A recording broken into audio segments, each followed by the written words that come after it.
vedare tinokuchingamidza zvekare kune chimwe chirongwa pano paZim Facebook Secrets and Confessions. Tadzoka zvekare nemamwe mamessages.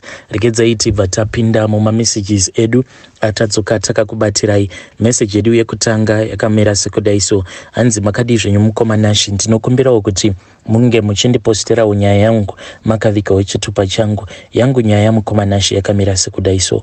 Inini ndangouyawo pano kuti ndinge ndichingobatsira nawo nevakomana vechidiki, especially vari muno muSouth Africa, even wo varumewo vechikuru avo vanenge vachiri pakutsvaka kuti sometimes you need to know kuti dzimwe nguva unokwanisa kutosangana nemunhu ari right pasocial media, but dzimwe nguva unotosangana nemunhu wekutoti marriage anenge asina basa nayo.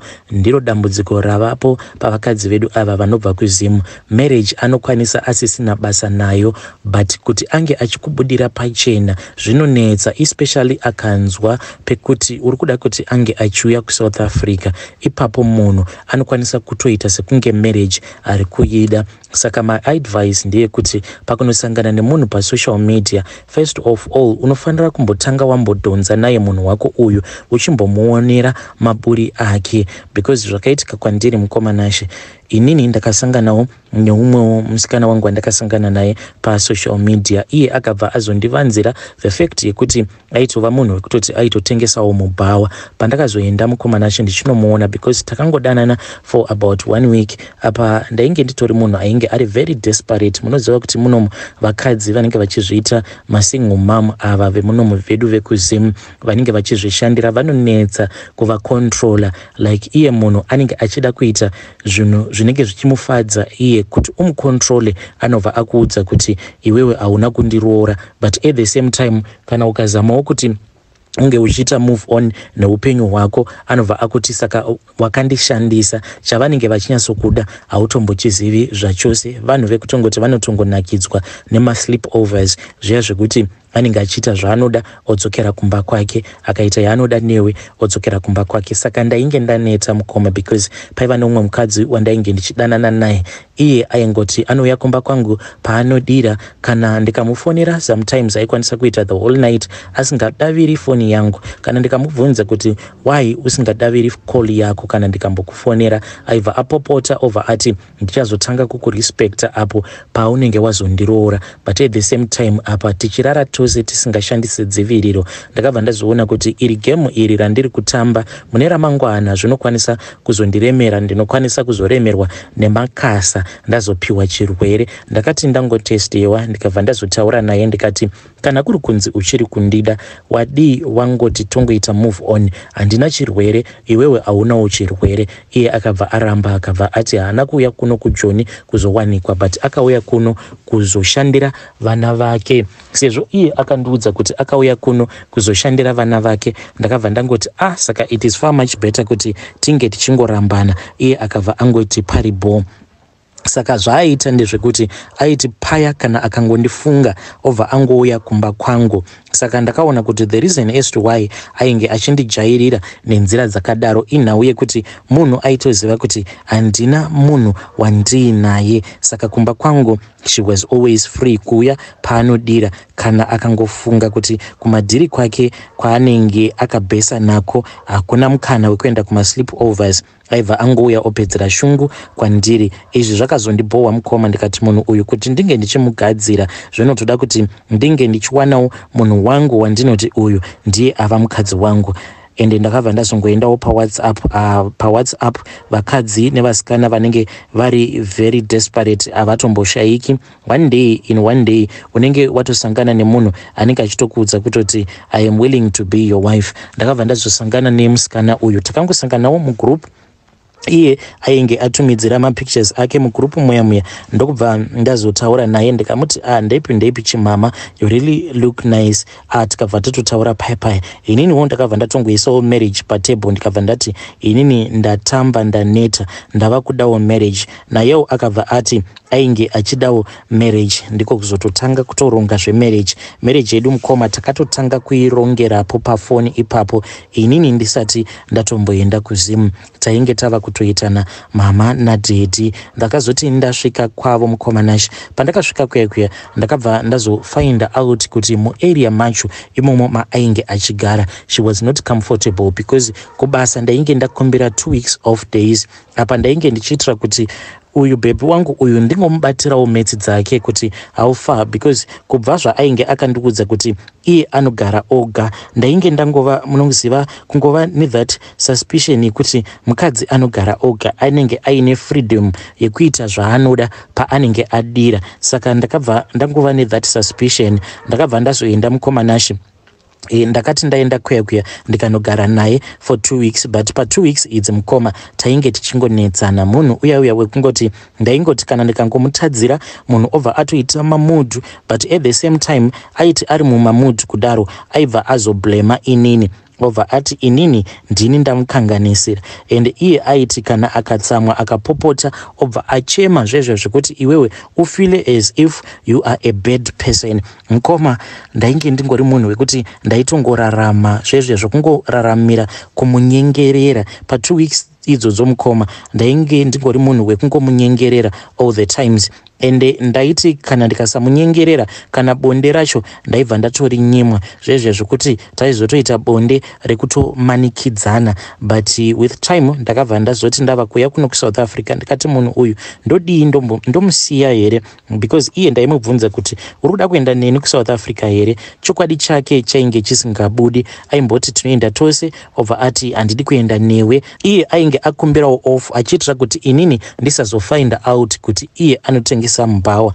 Zuva randakazoti inini handichanzwisisi, because chokwadi chako hausi kuda kuchiburitsa pachena. It is far much better zvangu kuti ndidzokere hangu kubasa. Saka akabva azoti paya paainge ava kundiperekedza ndokubva atanga kuchema. Akachema mukoma nashi, ndikati saka apa uri kuda kuti ndinge ndichiita sei? Akabva ati ndikuda kuenda newe. Ndikati taraone kuti murungu mari yacho yandamukumbira imari yekungoti inongokwanirana neni because ndine passport. Ndakangokumbira mari yebhazi zvekare nemari yekuti ndinge ndichizongotenga madays paboda. Munhu akandichemera mukoma, akabva ati uri kuramba kuenda neni because kujoni ikoko une vakadzi vako vaunodanana navo zvikazoti. Kudzamara ndazokumbira boss ndikati ndichazouya on this other day, ndokubva ndazotaura neumwe bhururu wangu akabva azonditumidzira mari. Ndipo patakazopinda mukoma nashi mubhazi tikabva tazouya tose kuno kuSouth Africa.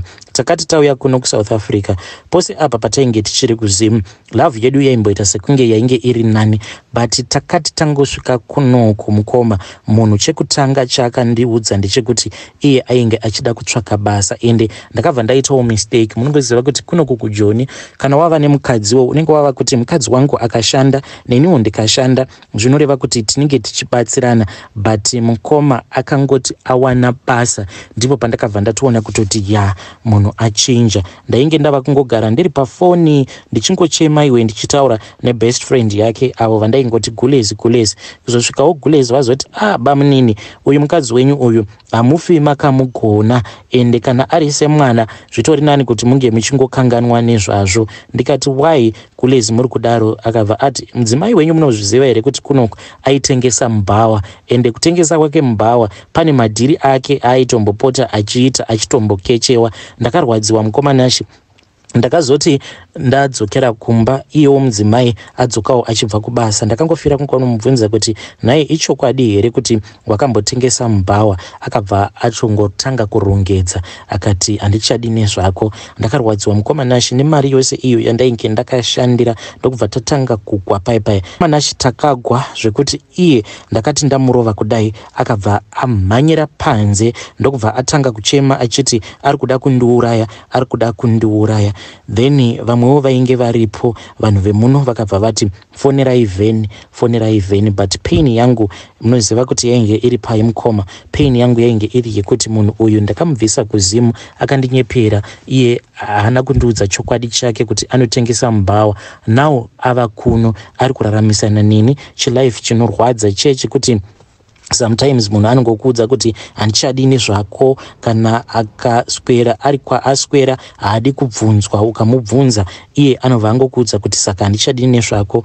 Mukoma, inini ndakatombosungwa, ndikatosungwa ndikatonovharirwa nekuda kwekuti ndainge ndamurova, but kunomurova hakusi kuti ndiri munhu anofarira kurova vanhukadzi, but ndakarwadziwa, the pain was just too much. Saka kune avo vachiri pakutsvaka, advice yangu ndeyekuti usati wangokambira, usati wangoti chamuka inyama, because kana uri padesperation, mukadzi woga woga unenge wasangana naye unenge uchingozviudza kuti chamuka inyama, ende mukadzi paWhatsApp anokwanisa kungopretenda as if iye munhu ari bo, but kana mava kugara mose manje ndipo panozobuda chokwadi chake. Inini mukoma ndakazotosungwa, nanhasi uno nditori necriminal record yekuti ndakatomborova mukadzi, but handisi type inorova mukadzi. It is just that ndainge ndanyanyisa kurwadziwa mulife. Unokwanisa kurwadziswa zvezvo zvekuti unoshaya kuti woita sei nekuda kwemari iyo yandainge ndakaluza. Hey, vedare ndo message iyo yandakatumidzirwa ichibva kuna mukoma vedu. Hanzi ndiyo advice yangu iyo yandiinayo kune vedare renyu, especially vakomana ava vechidiki, kuti ngwarirai. Sometimes vasikana ava vamunosangana navo paWhatsApp, munhu anenge atori nemission yake, iwewe unongochifungidzira kuti mission yake ndeye kuya kuti ange achizova mukadzi wako, but anenge atori neimwe mission. Zvakangoma hazvo veduwe, please ngatizamei kuti tinge tichitaura navo mucomment section. Mukoma vedu ava regedzai tibva taenda panyedu inotevera. Nyedu inotevera yakamira sekudai. So hanzi makadi zvenyu mukoma Nashi, ndinokumbirawo kuti munge muchindipostirawo nyaya yangu makavigawo chitupa changu. Inini ndauya paplatform penyu kuti ndinge ndichizoreurura kuti mhuri yangu, hama dzangu, hakuna kana anombozviziva kuti kuno kujoni ndakatoromba zvangu.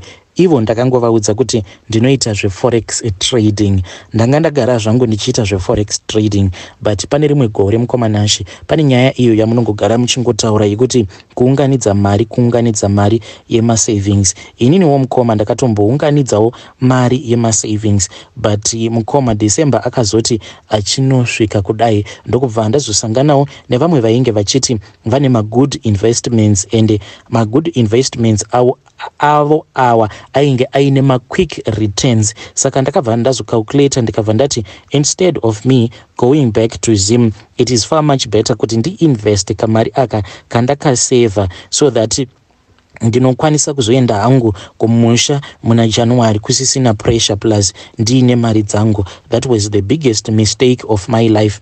I made a big mistake mukoma Nashi, because zvakazoitika ipapo ndezvekuti vanhu vaya vakabva vazongondiroba because of my wasted investment. Mukoma ndakazongonosvika pakunotora mishonga. Handidi hangu kupedzera vanhu nguva ndichivaudza kuti mishonga iyi ndakazonoitora sei, but kurarama kwandinoita ndiri kuno kuSouth Africa handikwanise kungoti ndamuka ndakafunga kudzokera kumusha. Mari chaiyo ndinayo, mari yekutoti kunyange kumusha ndichida kudzokera neprivate jet ndinokwanisa kutongobhuka private jet ndoenda kumusha ndotoswera zvangu ndava kuZim. But mukoma, mari dzacho dzandiinadzo imari dzine mhiko dzekutoti dzinotorwadza kudzitevedzera mhiko idzi, but ndo upenyu hwacho hwandakasarudza ihwohwo. Hakusi kuti ndichinopinda muzvinhu izvi ndainge ndichizvida, but ndakapinda muzvinhu izvi because of malosses awo andainge ndakaita. Each and every day mukoma Nashi ndinoregreta zvinhu izvi zvandakaita, because kumagumo kwazvo zvinhu izvi ndinozviziva kuti zvichazosvika pakunditorera hama dzangu. Zvinhu izvi zvichanditorera hama dzangu, but pari zvino ndikutongozviudza kuti at least so far all is good, because aiwa mari zvangu, mari ndiri kumbospendawo, ende muno muSouth Africa makanakirawo kuti vekuspenda navo mari variko. Pari zvino kana mukaona mukadzi wandinodanana naye, handingamuti mukadzi as such, because kana kutozvara haasati azvara, kachitoriwo kamusikana kechidiki. Mukoma, kana mukakaona kuita murungu, kuita kamukaradhi chaiko, but zvaasingazivi ndezvekuti mari yangu nemhiko dzangu ndo zvakaita kuti iye ange achizodanana neni, ende kumagumo kwazvo iyewo zvinhu izvi zvichazomu affecta. Saka kumba uko ndinongonyepa kuti ndinoita zveforex trading, nako kachizosvika pakundida kanotofungidzira kuti inini ndinoita izvozvo zveforex trading. Kanongondiona ndakagara pakompyuta ndakangovhura aya magraphs aya monetary exchange, but hapana zvandinenge ndichimboita. Inini hangu ndiri munhu anotongoraramawo neurombwa hwangu. Urombwa hwangu ndo unondipa mari, but panondirwadza ndepekuti with time amai vangu ndo vanondirwadza mukomanashi. Hei vedare, ndo message iyo yandakatumidzirwa ichibva kuna mukoma vedu. Zvakangooma hazvo vedu we, hanzi ndinonyepa kuti ndinoita zveforex trading, but hakuna forex trading iriko. Hei, saka mari yacho inozoshandei? Mari yekuti iwewe hautendedzwe kuti unge uchienda kumusha paunodira. What is the purpose of that? Nai vanhu vaMwari apa amai, hanzi in the end amai vako unofanira kuti unge uchizova sacrifice. Please ngatizamei kutaura navo mucomment section. Regedzai tibva taenda panyaya yedu inotevera. Nyaya yedu inotevera yakamira sekudai. So hanzi makadii zvenyu mukomanashi, ndinokumbirawo kuti munge muchindipostirawo nyaya yangu makavikawo chitupa changu. Ndauyawo paplatform penyu kuti munge muchindibatsirawo. Inini mukoma ndiri mudzimai akaroorwa, saka murume wangu iye anoshanda basa rinorema. Saka ndiri kukumbirawo kuti kana kunze uko kune vakadzi vari kuraramawo vari musituation yandiri, vange vachindidzidzisawo kuti kana murume wako achishanda basa rinorema zvekuti haakwanisi kuita bonde newe iwewe paunenge uchiridira. Sometimes ndinokwanisa kutongopiwa bonde only once per month. Ndingaitawo sei kuti ndinge ndichinzwisisa situation yemurume wangu, because murume wangu anoshanda basa rinorema, but nyama dzangu manje idzo hadzitozvizivi kuti murume wangu anoshanda basa rinorema. Inini pachezvangu ndinozvizivira kuti wangu murume basa rake rinorwadza, zvekuti sometimes paanouya kumba anongorara zvezve zvekuti dzimwe nguva ndinotombomutarira kuti munhu uyu achiri kufema here, because anenge akangoti zii nekuneta. Saka ndauyawo mukomanashi kuti mundibatsirewo. Zvechihure hazvimo mandiri, but ndine nguva dzekuti ndinonzwa kusuwa murume, ende kuti ndinge ndichimunetsa hazviiti, because baba vekwangu mukomanashi vanopinda mumba usiku. Dzimwe nguva vanokwanisa kuuya kuzodropwa nemotikari yekubasa kwavo kana kuma 9-10 dzeusiku kunosvika kuma 11 apa motikari iyi yekubasa kwavo. Mangwana makuseni na 4:30 unotonzwa bhero rava kuridzwa. Ndaitomboita zviya zvekuti ndinomuka makuseni ndobva ndavagadzirira chikafu, but vakazosvika pakuti no, there is no need yekuti unge uchizvinetsa, because he wakes up very early. So ndinokumbirawo kuti munge muchindibatsirawo vedare. Hei vedare, ndo message iyo yandakatumidzirwa ichibva kuna vanzvadzi vedu. Please ngatizamei kutaura navo mucomment section.